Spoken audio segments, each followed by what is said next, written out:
Welcome to the deep dive. We got some pretty intense documents, a news release from Alabama Attorney General Steve Marshall and a report from the U.S. Department of Justice. They both revolve around Alabama's prison system. Clearly, things are heating up, so we're going to take a deep dive into this whole situation and see what we can uncover. Yeah, it's fascinating, isn't it? The Department of Justice, they've had their eye on Alabama's men's prison since, I think it was 2016, investigating, some serious concerns like, prisoner safety, use of force by the guards, and the overall conditions. They even released a report back in 2019 that didn't paint a pretty picture, especially when it came to violence between prisoners. But this new report that we're looking at today, this one zeroes in on the DOJ's findings, specifically about excessive force by correctional officers. Right, and this is where Attorney General Marshall comes in, calling this new report an ambush. Especially, with the presidential election right around the corner. He's not on board with any kind of federal intervention in Alabama's prisons, arguing that the state is already tackling the problems, like building new prisons. So let's jump right into the DOJ report and see what they found. Well, it's grim. To be honest, their core finding is that there's enough evidence to believe that Alabama prison guards routinely use excessive force against inmates, violating their Eighth Amendment rights. And we're not talking about a few isolated incidents here. They investigated 13 prisons and found evidence of this excessive force in 12 of them. Wow, that's a systemic problem if I've ever heard of one. But what does excessive force actually look like in these prisons? The report had some examples that were really hard-hitting. Absolutely. One that really stood out was at Ventress Correctional Facility. A lieutenant there slammed a handcuffed prisoner to the ground over and over again, leaving the inmate unconscious and needing CPR. Oh, that's chilling. And then there was the incident at Elmore Correctional Facility, where a sergeant brutally beat two handcuffed prisoners with a baton, while other officers just stood there and watched. This sergeant ended up pleading guilty to federal charges for violating those prisoners' civil rights. But the fact that this happened in front of other officers and no one stepped in, it's deeply disturbing, It really makes you question the culture within these prisons. Like, is this kind of behavior just accepted? That's a valid point. It certainly speaks to a level of acceptance or normalization of violence, which is incredibly concerning.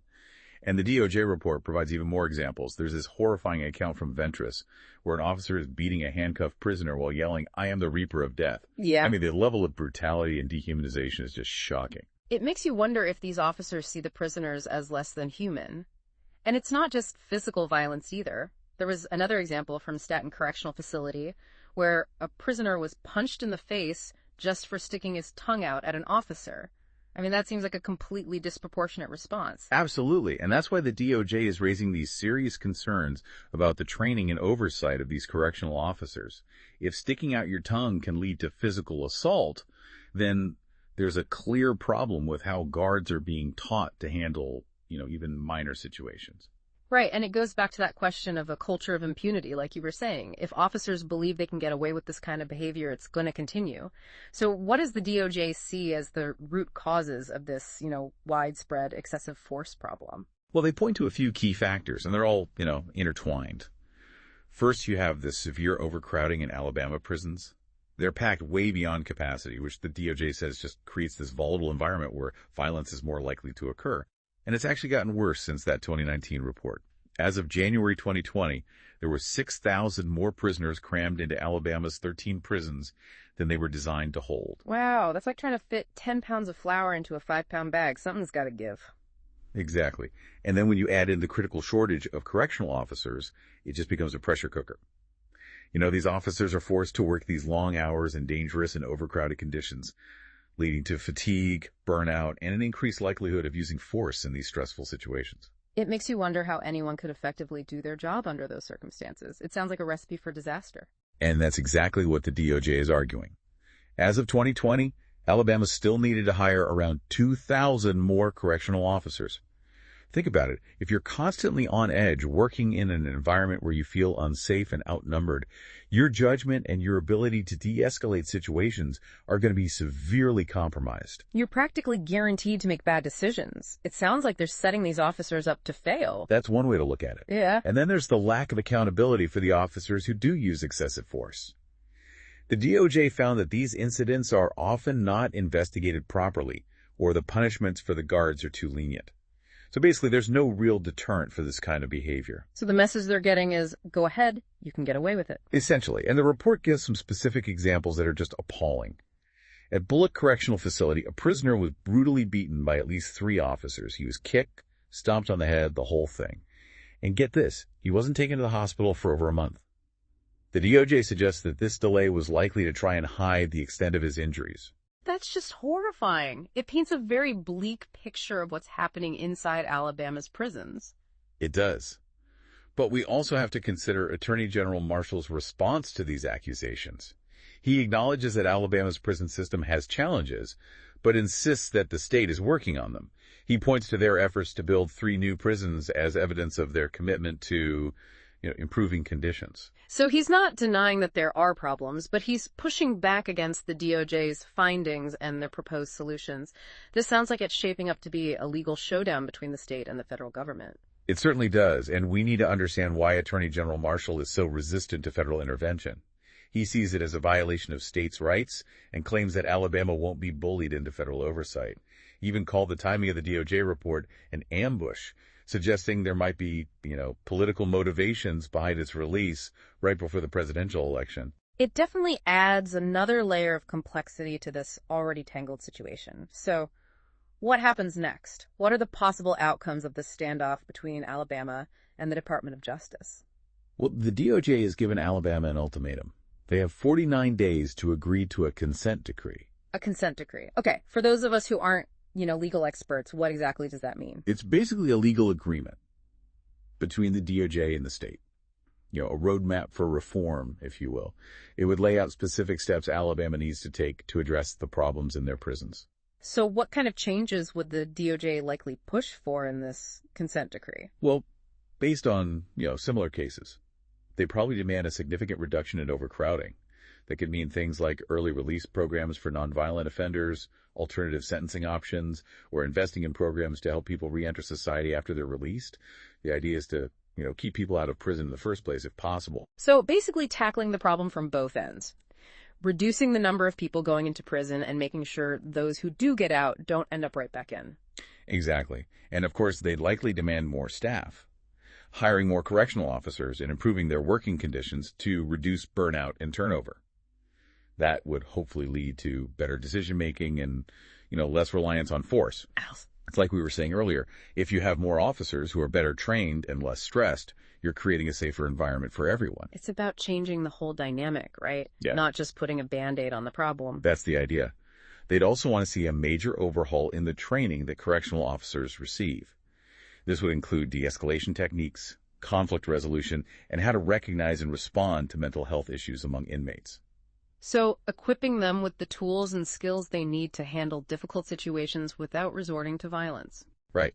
And then there's the issue of accountability, which we've already touched on. They'd want to see a much more robust system for investigating and punishing officers who use excessive force. This is crucial, because without accountability, there's no real deterrent. You can't expect things to change if there are no consequences for bad behavior. It's like giving someone a free pass to keep doing the wrong thing. Exactly. And finally, they'd likely push for independent oversight of the prison system, maybe appointing a monitor or creating a citizen review board. This would ensure that reforms are actually happening and that prisoners' rights are being protected. So basically, someone to keep an eye on things and make sure the state is following through on their promises. Exactly. Now, it's important to remember that these consent decrees are usually a last resort for the DOJ. They only pursue this option when they believe a state is either unable or unwilling to fix the problems themselves. So it's a pretty big deal. And it seems like Alabama is at a crossroads here. They can either cooperate with the DOJ and work towards a solution together, or they can dig in their heels and risk a costly and lengthy legal battle. And that legal battle could have, far-reaching consequences, not just for Alabama, but for the future of prison reform across the country. It could set a precedent for how the federal government deals with, similar situations in other states. So this case could be a turning point. Potentially. If the DOJ is successful in getting Alabama to agree to a consent decree or wins a lawsuit against them, it could embolden them to take similar action in other states with, struggling prison systems. It could signal a more aggressive approach to prison reform at the federal level. It's like sending a message. We're not going to tolerate these kinds of conditions anymore, and we're willing to step in if states aren't doing enough to protect the rights of prisoners. But there's another side of that coin. If Alabama successfully resists federal intervention, it could have the opposite effect. It might empower other states to do the same, making the DOJ more hesitant to use its authority to address prison conditions elsewhere. So it's a high-stakes game with potentially huge implications. This case is about so much more than just Alabama's prisons. You've hit the nail on the head. It highlights this ongoing tension between state and federal authority, particularly when it comes to issues as complex and emotionally charged as, prison reform. It makes you wonder, are there ever situations where federal intervention is necessary, even if it means overriding state autonomy? Or should states always be left to handle their own affairs even when things go wrong? Those are the big questions, aren't they? And there are, valid arguments on both sides. Those who support federal intervention argue that it's often necessary to protect the constitutional rights of prisoners, especially when there's clear evidence of, systemic abuse and a state's failure to act. They say the federal government has a moral and legal obligation to step in when states aren't upholding, basic human rights. It's hard to disagree with that, especially when you consider that prisoners are often some of the most vulnerable members of our society, and they rely on the system to protect them. Exactly. And advocates for federal intervention also point to past successes. There are cases where consent decrees have led to significant improvements in prison conditions, less violence, and more access to health care and rehabilitation programs. They argue that the federal government can be a catalyst for positive change. So they see it as a necessary tool to address systemic problems and ensure, basic standards of decency and humane treatment. On the other hand, opponents of federal intervention argue that it's an overreach of power and a violation of states' rights. They believe states should have the autonomy to manage their own affairs without interference from the federal government. It's that classic debate about the role of the federal government and the balance of power between states and the federal government. Precisely. And their concerns aren't unfounded. They argue that federal intervention can be costly and ineffective, often leading to more bureaucracy without actually improving conditions for prisoners. They worry that it creates a disincentive for states to invest in their own prison systems, knowing that the federal government might just step in. So they're skeptical that the federal government can truly solve these complex problems, and they believe that states should be responsible for finding their own solutions. Exactly. And it's worth considering both sides of this argument. This case in Alabama, it isn't just about, overcrowded prisons or excessive force. It's about these fundamental questions of governance, responsibility, and the rights of those who are incarcerated. It's a reminder that these issues are incredibly complex and there are no easy answers. But at the end of the day, we're talking about human lives and how we treat those who are most marginalized in our society. You're absolutely right. And this deep dive into Alabama's prison system gives us a glimpse into those complexities and the difficult choices that we face as a nation. It's a sobering thought for sure. But let's bring it back to Alabama. We've heard from the DOJ and Attorney General Marshall. But where do things go from here?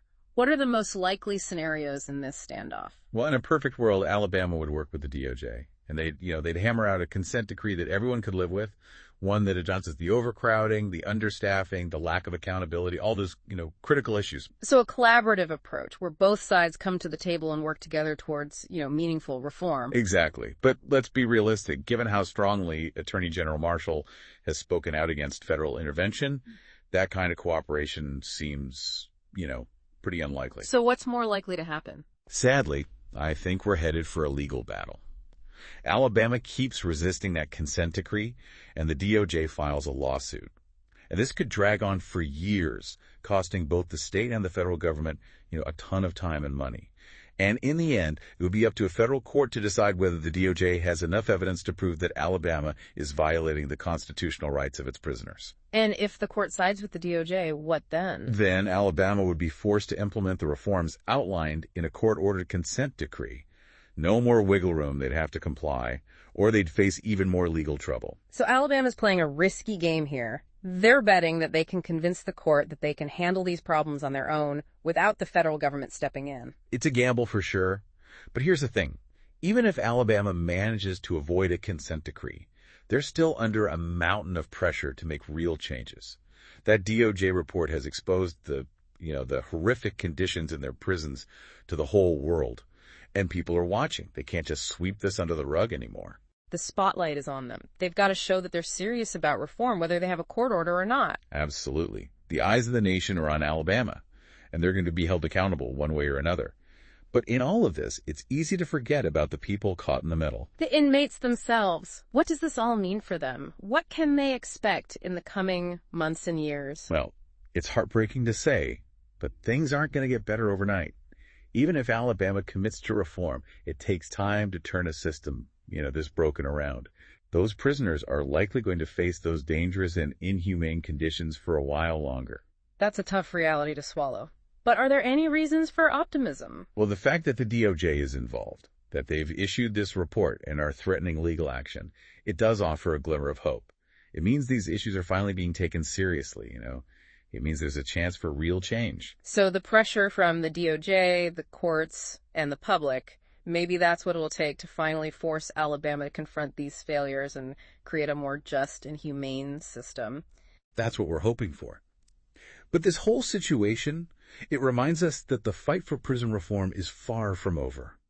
It's a reminder that we need to keep asking these tough questions about how we treat those who are incarcerated, about the balance of power between states and the federal government, and about our responsibility to ensure that even those behind bars are treated with dignity and respect. This has been an incredibly eye-opening deep dive into a deeply complex and troubling issue, and it's clear that the story is far from over. We'll continue to follow this case closely and keep you updated on any major developments.